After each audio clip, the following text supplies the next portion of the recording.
Now, Hillsborough School Board is also grappling with its future financial challenges. Board members got a strongly worded bit of advice today. Experts essentially told them to watch what they say when they talk about district finances. 10 Tampa Bay's Eric Glasser explains why it's not just a matter of money, but obeying federal law.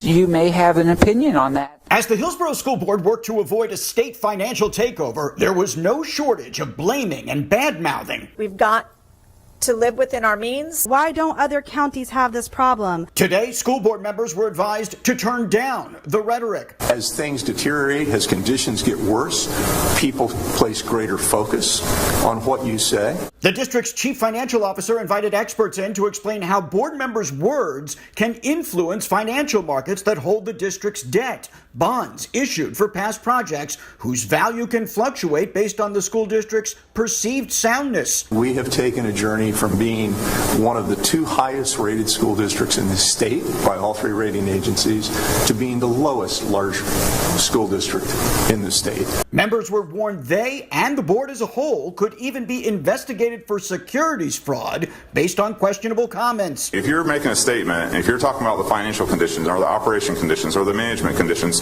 or anything else about Hillsborough schools, that could be considered communications with the security market and you could be subject to anti-fraud rules. Some board members took offense. National attention brought to the district's financial woes wasn't their doing, they said, but rather created by Tallahassee's letter threatening a state takeover. I personally think that the letter from the DOE was probably really negative. There was no indication that the district or any board members are currently under legal scrutiny, but financial experts warned perception matters. At some point, they said, Hillsborough schools will head back into the marketplace to raise money through bonds. And it could potentially be a lot more expensive if the district's financial rating continues to suffer. The school board also talked about plans to form a financial oversight committee. The idea is to have people outside the board keeping an eye on the district's finances and then making recommendations.